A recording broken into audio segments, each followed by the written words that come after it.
आप अपने बच्चों को संस्कार देते हैं कि नहीं मैया जी? थोड़ा सा समय निकाला करो और बच्चों को संस्कार दिया करो। संस्कार क्या होते हैं?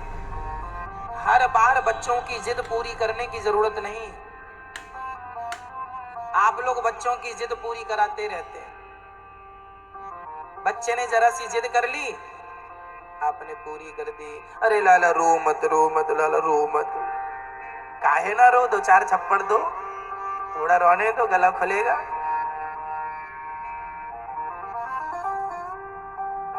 जिद पूरी करना जरूरी नहीं। अब जैसे छोटे छोटे बच्चे माँ बाप से मोबाइल की डिमांड करते हैं और मम्मी ने तुरंत खोल कर दे दिया। आज आपने ये जिद पूरी की, कल कुछ और जिद पूरी करोगे।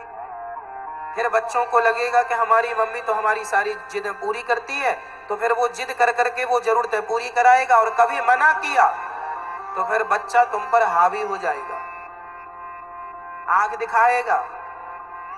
कितने बच्चे ऐसे हैं जो अपनी माँ को मारते भी हैं, लिपट पड़ते हैं। जिद पूरी ना करो तो गुस्सा करते हैं और लिपट जाते हैं अपनी माँ से। हाथ उठाते हैं बच्चे अपनी माँ पर। क्यों? आपकी भी गलती है। बच्चों को सबसे पहले कौन सा पाठ सिखाना चाहिए? शिष्टाचार, बड़ों की रिस्पेक्ट, बड़ों का सम्मान, ये सिखाओ। आज हम देखते हैं लोग बड़ों का सम्मान नहीं करते। बड़ों का सम्मान करना छोड़ दोगे तो हमारी संस्कृति नष्ट हो जाएगी। इसलिए मेरी मां, पहली जिम्मेदारी हम सबकी है कि हम अपने बच्चों को बड़ों का सम्मान करना सिखाएं। कोई भी घर में बड़ा आए, अतिथि आए, उनके चरण छुओ। बेटा जाओ, दंडवत करो, प्रणाम करो, प्रणाम करो हाथ जोड़कर। छोटे छोटे बच्चों से बताओ कि ये तुमसे बड़े हैं, पांव छुओ इनके, चरण दबाओ इनके, सेवा करो। सेवा का भाव बचपन से लाकर खड़ा कर दो। अपने बच्चों को लेकर के फुटपाथ पे जाया करो, गरीबों के बीच में, उन दुखिया लोगों के बीच में जाया करो जो आज घास की कुटिया बना करके अपना जीवन यापन कर रहे हैं, झोपड़ियों में रह रहे हैं। उनके पास जाकर उन बच्चों को, आप अपने बच्चों को बताओ, देखो बेटा ये भी छोटे छोटे बच्चे हैं। उनके बच्चों को दिखाओ कि देखो, एक जमाना वो था कि बाप आता था तो बेटा खड़ा हो जाता था, पिताजी आए, पिताजी आइए बैठिए। आजकल तो बेटा बैठा रहता, बाप आए तो बैठे, कोई रिस्पॉन्स ही नहीं है। एक जमाना वो था कि पहले बेटा नहा धोकर पहले अपनी माता के, अपने पिता के पांव छूता था, भगवान को नमस्कार करता था, सूर्य भगवान को जल चढ़ाता था, फिर आगे के कोई काम होते थे। आजकल तो पापा पिताजी काम पे निकल जाते हैं, तब बेटा जागता है।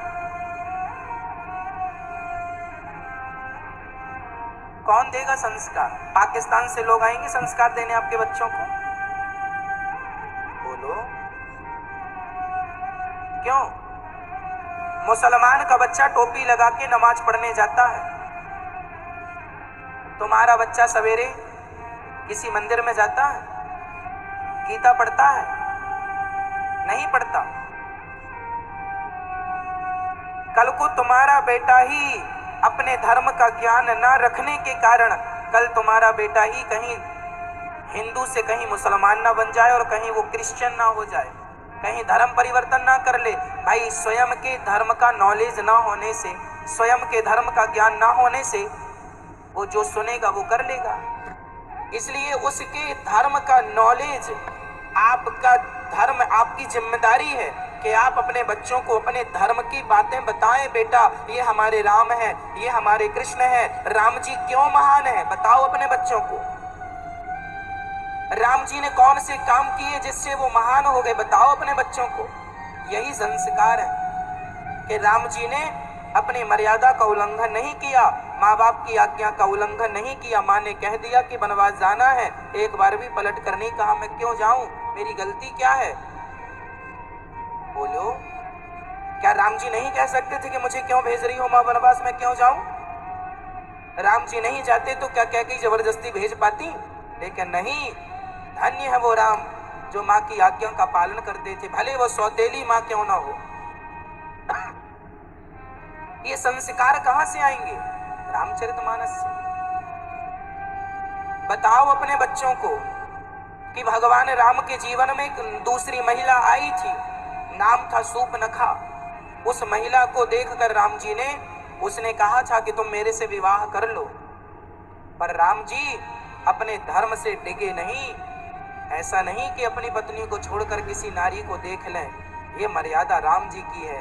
ये चीजें अपने बच्चों को सिखाओ कि बेटा कितना भी धन कमा लेना, कितना आपकी कि धन बचाना है या धर्म बचाना है।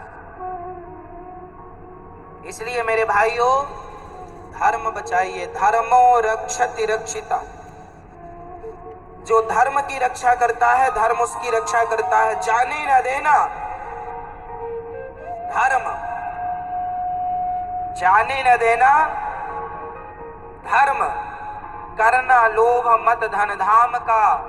और धर्म ही जाता रहा तो धन रहा किस काम का। धर्म चला गया तो धन बचा के क्या करोगे? इसलिए धर्म का पाठ पढ़ो।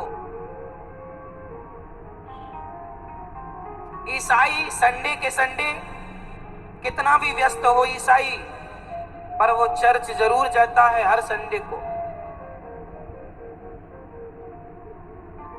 मुसलमान भाई नमाज पढ़ने जरूर जाते हैं, पर हिंदुओं को फुर्सत नहीं। अपने धर्म को जानने की जिज्ञासा नहीं है, अपने धर्म को समझने का कोई भाव नहीं है।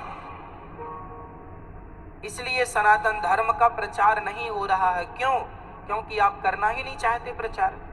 आप अपने बच्चों को तो पढ़ाइए पहले धर्म की बातें, यही तो प्रचार है। आजकल के बच्चे ये तक नहीं जानते कि राम जी कौन थे, कृष्ण जी कौन थे, गीता क्या है, क्योंकि आपने कभी बताया नहीं बच्चों को। आपको तो बस इंग्लिश पढ़ानी है। Johnny Johnny yes papa poem सुना दो बेटा। कोई आया तो, कोई भी बच्चा आया, बच्चे चालू हो जाते जॉनी जॉनी यस पापा पापा पापा पापा फलाना फलाना फलाना, A for apple B for ball, ये सुना। अरे भाई, बच्चों को गीता के श्लोक याद कराओ। कोई मेहमान आए तो आपके बच्चे गीता के श्लोक सुनाएं। सर्वधर्मान परित्यज्य मामेकम शरणम व्रज, मंगल भवन अमंगल हारी।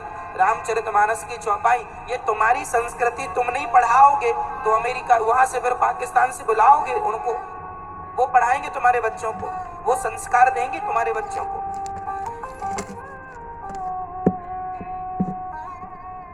समय निकालो मेरी माँ और अपने धर्म को जानो। हमारा सनातन धर्म सबसे श्रेष्ठ धर्म है।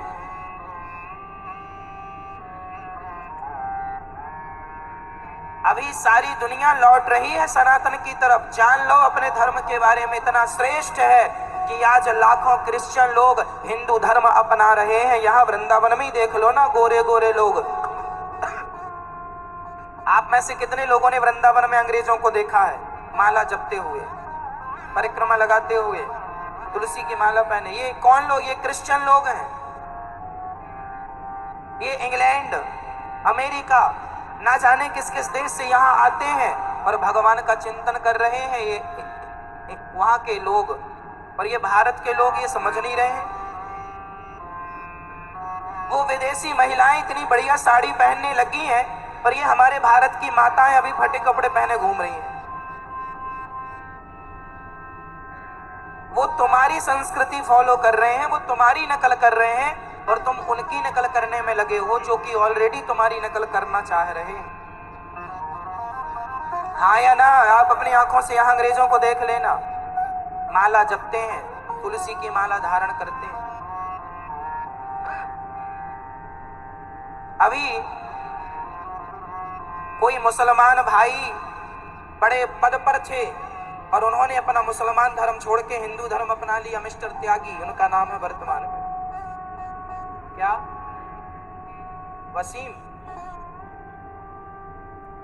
वसीम रिजवी।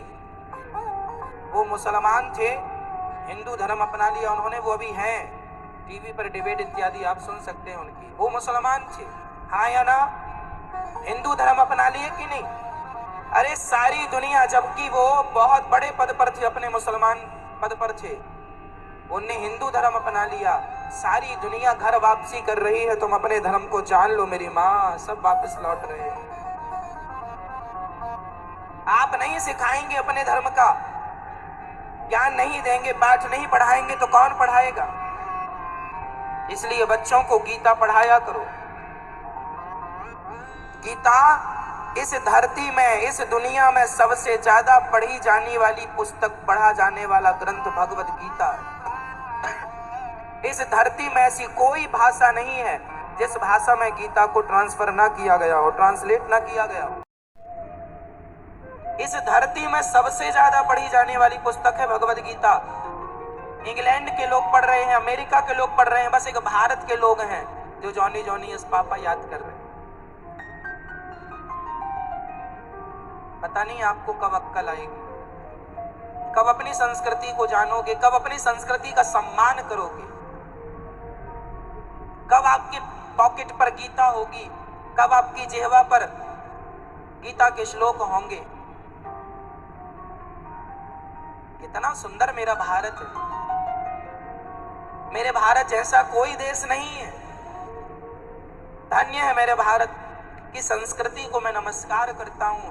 आज सारी दुनिया भारत की संस्कृति को सराहती है कि धन्य है वो भारत जहां की महिलाएं आज भी अपने शरीर को ढक करके रखती हैं, पर पुरुष के सामने सिर ढक लेती हैं। ऐसी महिलाएं केवल भारत में होती हैं।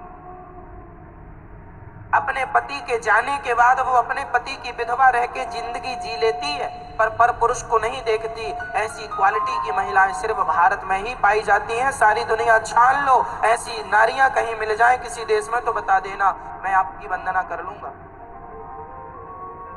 मेरे भारत की महिला ऐसी पवित्र है, वो गंगा की तरह कि पति के मरने के बाद उसी की विधवा रह के जिंदगी गुजार देती है, पर स्वप्न में भी पर पुरुष का चिंतन नहीं करती। ये कल्चर केवल हमारा है। अमेरिका जापान में तो कपड़ों की तरह पुरुष बदले जाते हैं। हमारी संस्कृति इतनी श्रेष्ठ है। इसलिए मेरे देश की संस्कृति, भारतीय संस्कृति अपने बच्चों को पढ़ाया करो मेरी माँ, बताया करो। महान पुरुषों के चरित्र क्या हैं बताया करो।